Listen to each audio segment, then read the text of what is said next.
Hello everyone, my name is David. Today we are going to take a look at another real story with you. Today's story is from the year 1962. It's a story set 15 years after India gained independence. At that time, the officers of India's intelligence department received some information. There was news that in many Indian states, the former royals who had lost their ruling powers after independence were now secretly stockpiling weapons. And not just any weapons. These were foreign arms smuggled into the country. The intelligence officers began to investigate why these former royal families suddenly needed such weapons. What were they preparing for? This led to a full-scale investigation by the intelligence agency. During the investigation, the officers received a lead. Following up on this clue, on September 29, 1962, agency officers along with police officers went to a five-star hotel in Delhi. Their target was a specific room in the hotel. It was a government hotel and they had information about a particular room number. When the officers entered that room, they found a guest named Daniel, an American citizen and an extremely wealthy man. As they searched the room, they discovered over 700 cartridges. Finding such a large quantity of ammunition in the room of a foreign guest was a serious issue. The police immediately took Daniel into custody and arrested him, taking him to the police station for further questioning. So the police take Daniel to the police station, and after questioning him, they take him to an airport, the one where his private plane, a Piper Apache, a four-seater plane, was parked. The police conduct a thorough search of the plane and find around 4 boxes similar to the ones found in the hotel. Each box contained over 250 cartridges, so the police file a case against him, send him to jail, and after presenting him in court, he is sent to Tihar jail. Daniel stays in Tihar jail, and even though he had a lot of money, the charges against him were quite serious. Yet, just a few months later, the court grants him bail and he is released from jail. The case for illegal possession of cartridges was the one he got bail for. However, another case was filed against him. He owed an Indian company $60,000 at that time. The officers told him, "Return the $60,000 to the company and we'll allow you to go to America." But he was unwilling to pay the money. That's when he really got into trouble. He was out on bail for now, but it was clear he'd have to return to jail soon. Before he could be sent back to jail, he planned to flee to America. But the authorities were trying everything to get him back in jail. Now he was stuck, unsure of what to do. Since he was out on bail, he decided to escape. He didn't want to stay here because staying meant going back to jail. So he made an escape plan. He tried to cross the Wagah border into Pakistan, but the police caught him, brought him back, and sent him to jail again. He tried to escape to Pakistan. As more serious charges started to be filed against him, he received a harsher sentence. But he was lucky because at that time there was a major war going on between India and China. It was the famous 1962 war. So Daniel saw an opportunity and made an offer in court. He said, "I have many private planes and, if you want, these planes could serve your country during the war." When the government heard this, they thought, "An American citizen is offering to help us." At that time, the situation in India was bad. They had lost the war to China. So they said, "All right." He then shared his planes with the Indian forces. The Indian government agreed and told him, "Okay, whatever time you've spent in jail will be considered your punishment. You won't be sent back to prison. But before you return to America, you must repay the money you took from the company. Whatever amount is still due must be returned. Until then, you will not be allowed to leave." Though he had managed to get out of jail by offering his plans to the military, he didn't have the money to repay the company.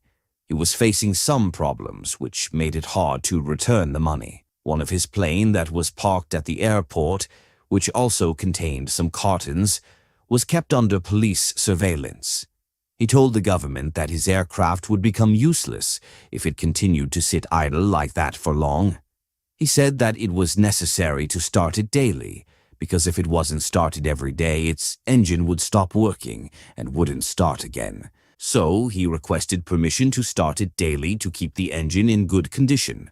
The government then consulted technical experts, and the experts confirmed that if it stayed idle for too long, the engine would become faulty and wouldn't work again. They recommended that it be started daily to keep it running well. After that, the government and the court agreed and told Daniel that he could start his plane every day. He was allowed to go to the airport every morning at 6 a.m., accompanied by police. Under police custody, he would start the plane. And so he began this routine. Every morning at 6 a.m. he went to the airport, started the plane, stayed there for a little while, and then returned. This continued for a long time. He would go daily, start the plane, and return. The police officer who accompanied him started thinking that this was just routine. Daniel came every day, started the plane, and went back. He wasn't doing anything suspicious. Gradually, the police officer became a bit careless, thinking Daniel was harmless and wouldn't try anything. But this was all part of Daniel's trick. He wanted the police to think he posed no threat and that he was only starting the plane. He continued doing this regularly. Then came the day, September 23rd, 1963. That day, like usual, Daniel went to the airport with a constable who had custody of him. Then he would go to the airport. After reaching the airport, he would start the plane's engine. Once the engine was started, the plane was supposed to move. He would move the plane just a little, but only on the ground, and then shut it off again. On that day, too, he did the same, started the plane and took it to the runway. Slowly, the plane began to pick up speed.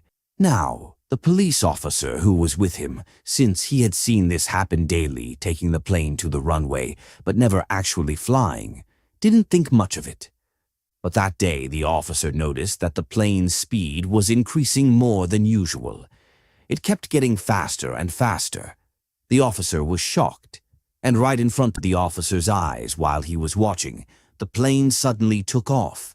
So the airplane actually lifted off from the airport, and now Daniel turned the plane in the direction of Tihar Jail. The distance between the airport and Tihar Jail was just 10 to 15 kilometers. He started flying toward it. Then that police officer quickly informed all his senior officers that Daniel had escaped with the plane. Then Daniel flew the plane above Tihar Jail. He circled the jail 3 times. Each time he threw cigarettes and chocolates, a lot of items fell down from the aircraft. After completing 3 rounds, he changed course and flew toward the Pakistan border. By the time the officers realized what had happened, they sent 2 fighter jets after him to track and bring him back. But by the time they could catch up, Daniel had already crossed into Pakistan's territory. When Daniel reaches Pakistan, he lands his plane there. After landing, he holds a press conference where he says that India deliberately kept him in custody and didn't let him leave. He claims, "I didn't do anything wrong, but still, they put me in jail and weren't even willing to let me go. That's why I had to escape and come here." Now everyone was wondering, who was Daniel? Why did cigarettes and chocolates fall on Tihar Jail? What was he doing in India? Here's the story. Daniel was born in Texas into a very wealthy family. During World War II, he joined the American Navy. After the war ended, he moved to San Francisco. Once there, he married a girl from a rich family. After marriage, he started his own airline business and named it Transatlantic Airlines. His airline soon came under scrutiny. It was accused of transporting refugees for long durations, and later it was also alleged that the airline was involved in smuggling rare and expensive animals. At that time, Indian airline company Air India made an offer to Daniel's airline. Daniel's cargo planes were in high demand, and India needed cargo transport for a construction project, a railway project in Afghanistan. Since there were limited options for cargo transport between India and Afghanistan, Air India gave a contract to Daniel's company to use his cargo planes to transport goods to Afghanistan. Air India had made contracts with many airlines, and one of them was Daniel's company because he also had cargo planes. So, as his company got involved through the contract, he came to India. In India, he used to meet rich people and stay only in big hotels, usually five-star ones. When he arrived in India, he learned that there were many kings and royals here who needed weapons. Earlier, he used to smuggle animals, but later he also started smuggling gold and weapons. He was the one who provided smuggled weapons to those royals. When the police came to a five-star hotel in Delhi to find him, they found Daniel there, which led to his arrest and imprisonment. During his time in Tihar jail, he made many friends inside. He used to tell them that once he got out of jail, he would help them too. When the opportunity came, he flew over Tihar jail and dropped various items into it. When chocolates and cigarettes fell into Tihar jail, the prisoners were very happy. Many of them grabbed whatever they could.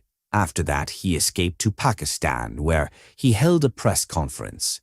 Not long after, he left Pakistan and went to London, and from there he kept moving around to different places. There was also a man he became very close to while in jail, and together they were involved in smuggling operations. Now that he had escaped from India, the Indian police and government were actively searching for him. Then comes the date of June 8, 1964. On that day, a private airline took off from an airport in Pakistan. There were two people on board. One was the pilot, and the other was the co-pilot. They were supposed to go to Iran, but instead of heading there, they crossed into Indian airspace. Before entering India, they began flying the plane at a very low altitude to avoid detection. Once they entered Indian territory, they had a plan to land the plane about 80 kilometers from Mumbai, where some people on the ground were supposed to give them a signal. That's where they intended to land. However, when they reached the planned landing spot, no one was there to assist them. By then, the plane had also run out of fuel, which forced them to land. But in landing, the plane crash, things didn't go as expected. Still, both of them managed to escape safely from the plane. Residents living nearby came running to see what had happened, as they had never seen a plane land so close to their village. They were shocked and curious. When they saw the two foreigners coming out of the plane, they caught them and took them to the nearest police station. So they go to the police station. The police ask them what they're doing. They immediately say that they had taken off from Amritsar airport, but their plane ran out of fuel and crashed down here. Then the police go to the location where the plane had crashed. While inspecting the site, they say, "We will take our important things from the plane." While they were removing items from the plane, they quietly took out expensive goods, especially Swiss watches. To distract the authorities, they packed all the valuable items in a bag and managed to sneak it away. So that was the whole incident about the plane crash. Later, the police present them in court. In court, they narrate the same story they told the police, and the judge believes them. The judge also says, "Take care of their plane, so." And so the court orders them to be sent back. They carry all the goods, which were packed in the bag, board a bus, and reach Mumbai. After that, the pilots already knew that both of them could get caught, so they made fake passports. Using those, they traveled to Pakistan.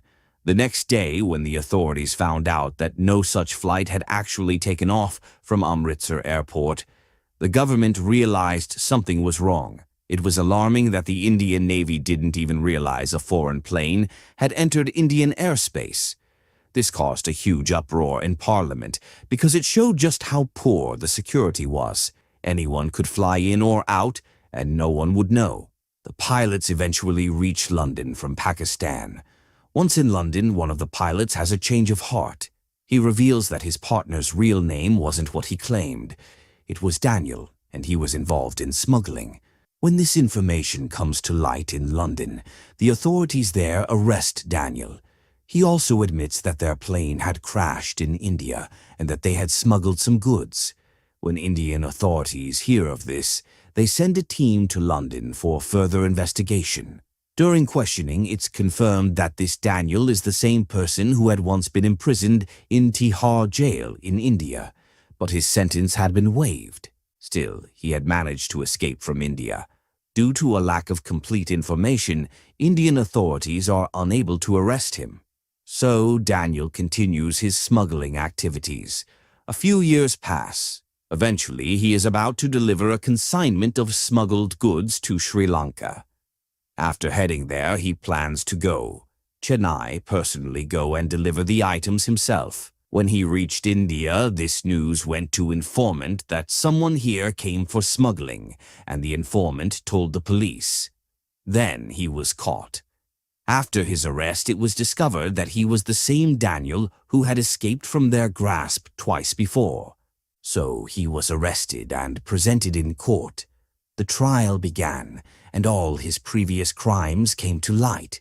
As a result, he was sentenced to 7 years in prison. During this time, he filed multiple petitions for bail, but due to his past record, none of them were granted. He spent the full 7 years in jail. It is also said that while he was in prison, he used to tell people that he was an agent of the American Intelligence Agency. He was arrested on August 2nd, 1967, and after serving his sentence, he left. Even after he was gone, people continued to wonder, who was this Daniel, how he would sneak into the country, deliver smuggled goods to people, and never seemed afraid. He kept entering different countries repeatedly and escaping again and again. Many believed he might have been working for a foreign intelligence agency, possibly even the American intelligence agents. In 2000, he got involved in a conflict with a rival gang, during which he was shot. Due to the gunshot wounds, he died in the year 2000. So this was today's story. Thank you for joining us on this journey today. We hope you enjoyed the content and found it valuable.